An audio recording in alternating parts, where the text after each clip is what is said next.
పిల్లలకి viral fever max 5 to 7 days అట్లా అంటున్నారు కదా సార్, ఆటోమేటిక్ తగ్గిపోతుంది అది.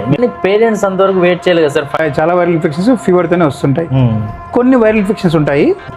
వైరల్ ఇన్ఫెక్షన్ ముక్కుకు వస్తే కోల్డ్ ఉంటుంది, త్రోట్కి వస్తే దగ్గు రావచ్చు. రైట్నా? నెక్స్ట్ పేగుల్లో కూడా వైరల్ ఇన్ఫెక్షన్స్ రావచ్చు. ఎక్కువ శాతం బేదులు అంటాం కదా, నీళ్ళ బేదులు, విరోచనాలు అంటాం కదా, అవి కూడా 80% వైరల్ ఇన్ఫెక్షన్సే. ఓకే. వాటిల్లో కొన్నిసార్లు బేదులు ఉంటాయి, కొన్నిసార్లు వామిటింగ్ రావచ్చు. సో ఇవన్నీ కూడా మనము అప్పటికి కూడా బాబు యాక్టివ్ ఉండి ఫుడ్ తీసుకునేంత వరకు సింపుల్ పారాసిటమాల్, ఓఆర్ఎస్, కోల్డ్కి మెడిసిన్స్ వాడతాము. బట్ యూజువల్గా మ్యాక్సిమం అవసరం లేదు. నువ్వేం చేయకపోయినా కోల్డ్ తగ్గిపోతుంది. బట్ కాకపోతే డిస్కంఫర్ట్ ఉంటుంది కదా, కంజెషన్ ఉంటుంది కదా, దాన్ని తగ్గించేకి కొద్దిగా కోల్డ్ మెడిసిన్ వాడతాం. మ్యాక్సిమం అది కూడా పేరెంట్స్ని సాటిస్ఫై చేయడానికి మాత్రమే.